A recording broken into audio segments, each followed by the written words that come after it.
Hello, welcome back to the library. There's a disturbance in the Force, and it's the legacy of one of PlayStation's most infamous games, Star Wars Masters of Teras. Released in the early days of LucasArts' PlayStation adventures, the game has spent the last 30 years being either loathed, fondly remembered, or just being mocked by other YouTubers. While working out for Project Up One, curiosity got the best of me, and I decided it was high time to figure out what was going on with the fighting game that has lightsabers in it.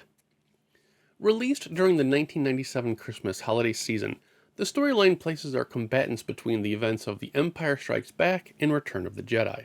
The Emperor, tired of the rebels' antics, brings in the mysterious woman named Arden Lyn, a student of the ancient and almost forgotten known fighting style known as Teras. Under Darth Vader's command, her sole purpose is to hunt down and assassinate specific members of the Rebel Alliance and remove further interventions to the Empire's dominance. Just like always, the rebels discover this dastardly plot and begin preparations for the Empire and Arden Lyn's arrival.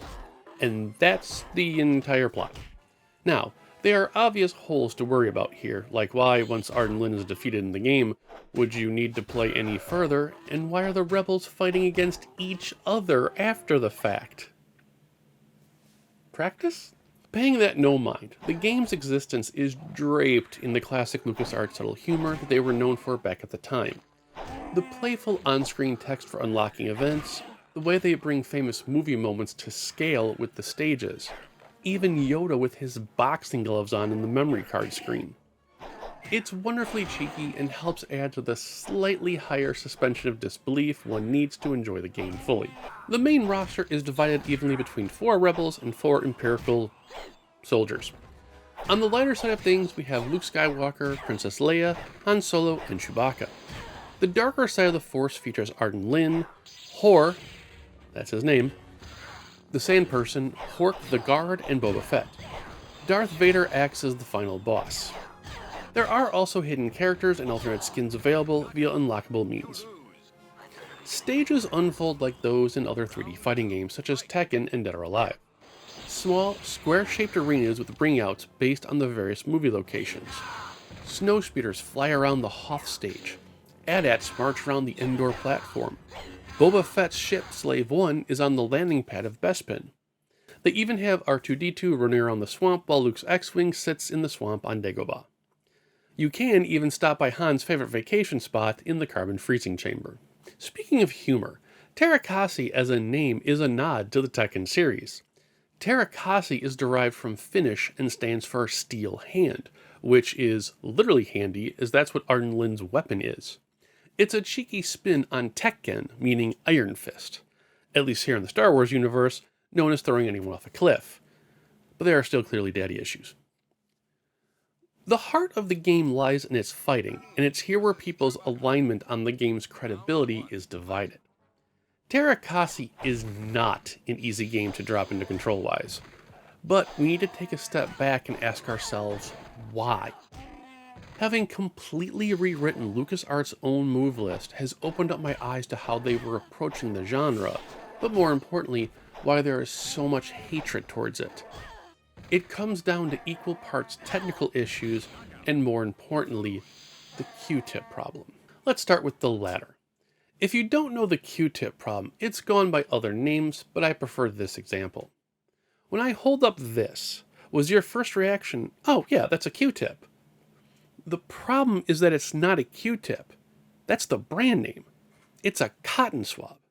Humans have this funny tick where we call out items that we prefer by their brand name rather than their product name. How many times have you gone to Xerox something when you should be saying photocopy it?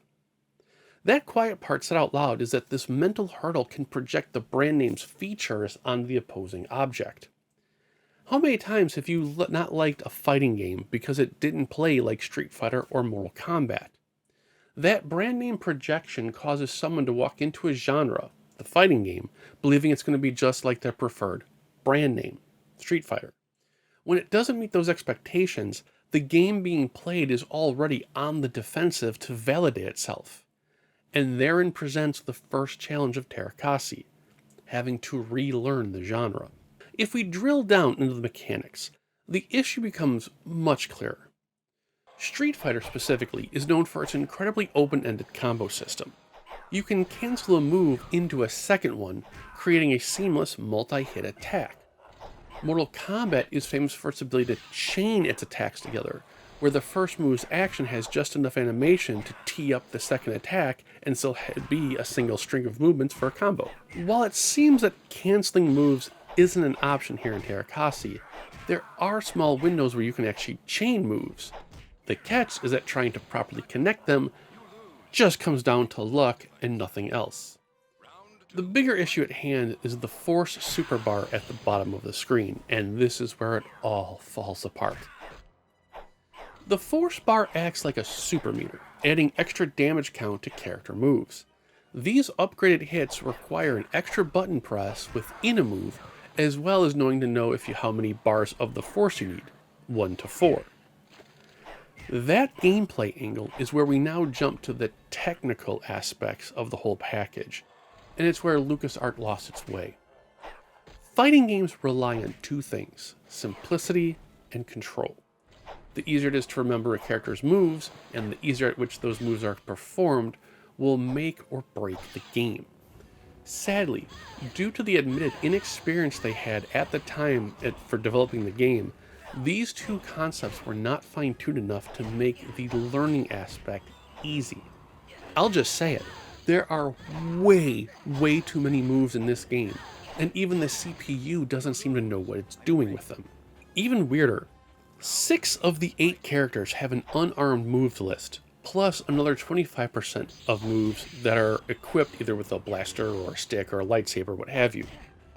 Both of these lists then have force-capable moves, but these moves can turn off non-equipped moves. Attach that to the 10-button combo branches, and the human brain just shuts down. As a prime example, Boba Fett has moves that can be compared to M. Bison, Scorpion, Ryu, and Sector. Just from that description, I can feel your face contort.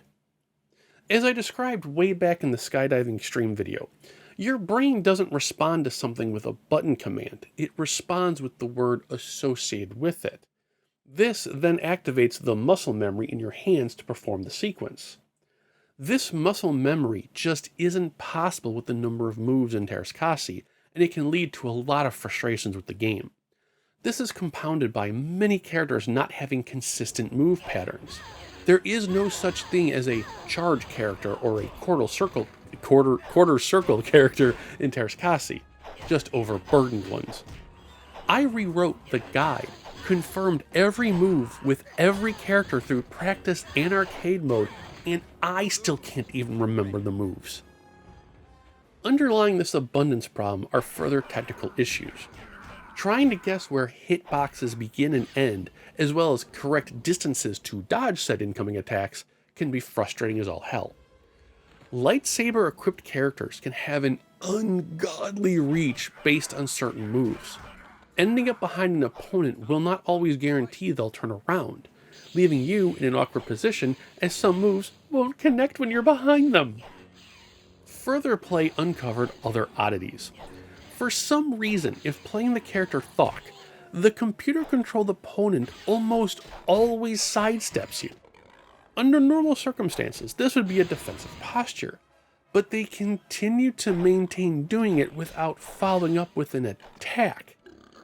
Being forced into facing the wrong direction becomes more aggravating than constantly being beaten to death. The greatest technical hurdle the game faces is that there is just no priority built into any of the movesets.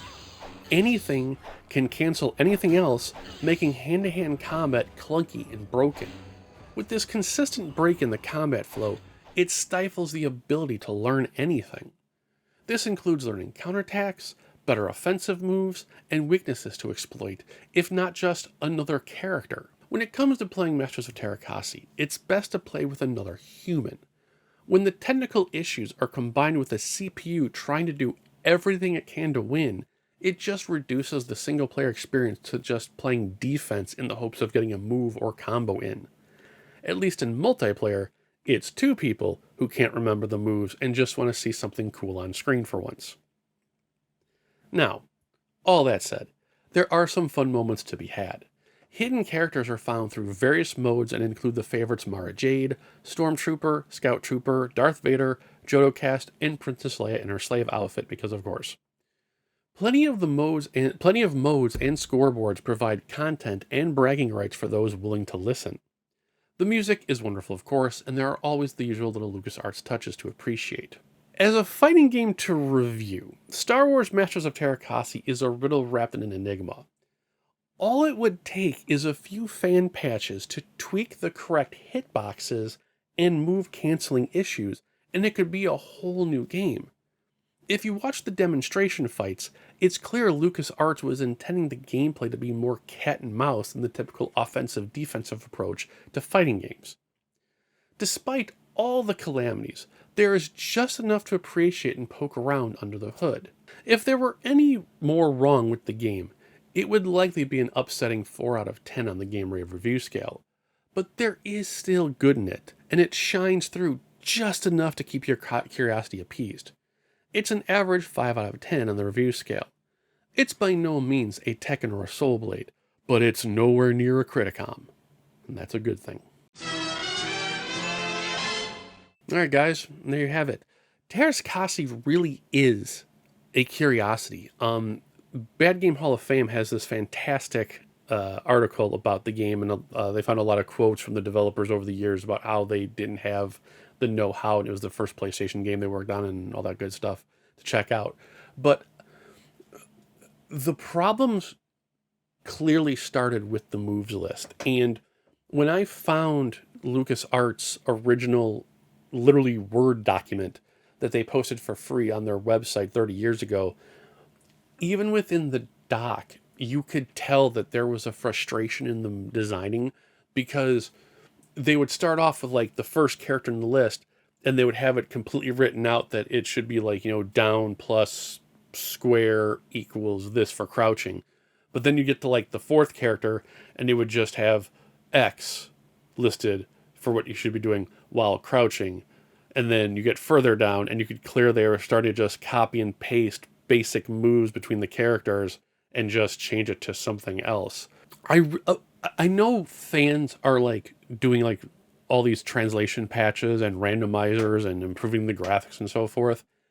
I would love to see a movement where the fan patchers and homebrewers go back and actually fix the games rather than trying to improve games that are already perfect. Like, if you look at the way I wrote the guide on Game-Rave.com, it makes so much more sense, and you literally don't even need to know every move from the way I wrote it.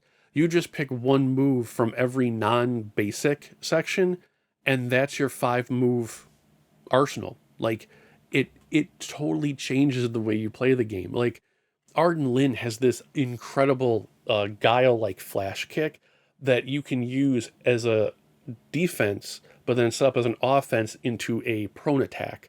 Boba Fett's scorpion attack, the animation causes the character to stumble backwards, so if they're near the ledge, you just fire that and you knock them off. There are the combo system, if you can remember the damn sequence, because it's a dial-a combo and not free like Street Fighter, there are some nifty touches like Han Solo's one branch combo. He starts unarmed, and in the middle of the combo, he pulls out his blaster, so when he stops, he's now in arm mode, and you can toss off an extra fire shot. Like, there is something to be seen and appreciated in this game. It's not the worst, one of the worst games ever made, like you keep seeing on YouTube and so forth. Give it a chance. Even if you just throw a Game Shark on and give yourself infinite health to get through it, there really are some cool things to see. On that note, I'll put the links down below for the guide, and you can check out the screenshots on the website, and there's a bunch of stuff you can unlock as well. Any questions, concerns? If you've played the game, comment below. Let me know what you thought of it, what your favorite and worst part of it was. Let's get the conversation going. Take care, you guys. I'm here when you need me.